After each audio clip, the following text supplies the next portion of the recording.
За период с 29 октября по 5 ноября 2024 года потребительская инфляция замедлилась до 0,19%. В секторе продовольственных товаров на отчетной неделе цены изменились на 0,61%. На плодоовощную продукцию динамика цен составила 3,99%. На остальные продукты питания рост цен замедлился до 0,35%.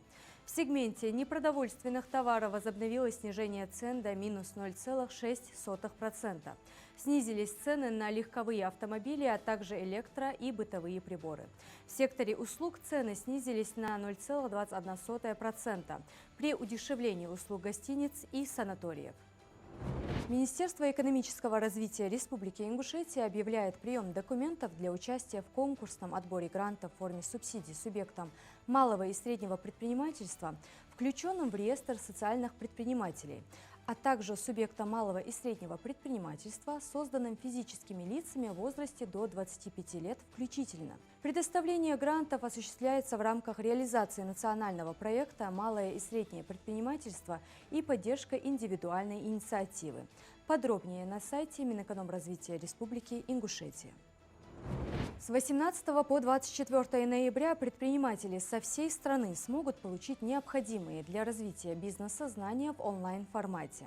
Известные спикеры и действующие предприниматели раскроют темы эффективной коммуникации, новых технологий, финансов, маркетинга и личностного роста.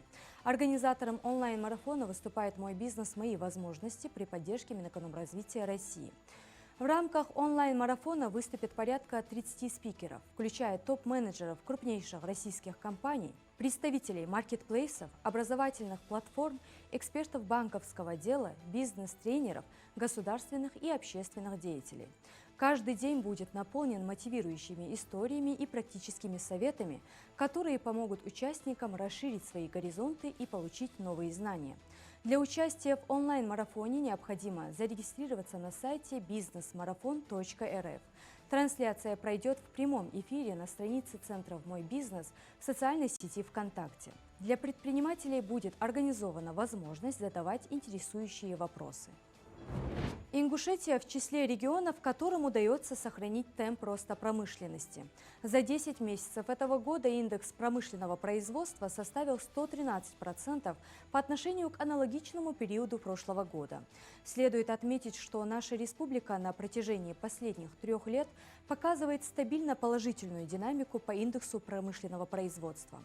На сегодняшний день основные отрасли региона, в которых идет наибольшее развитие, это производство резиновых и пластмассовых изделий, металлургическое производство, производство неметаллических минеральных продуктов, пищевая промышленность и деревообрабатывающая. Был перепрофилирован и реанимирован ряд простаивающих предприятий.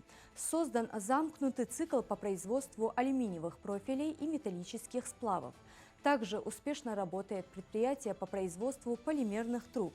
Есть еще несколько успешных предприятий в сфере продуктовой промышленности, которые заметно влияют на рост индекса промышленного производства. Завершаем наш выпуск экономических новостей и информации о курсе валют на сегодня.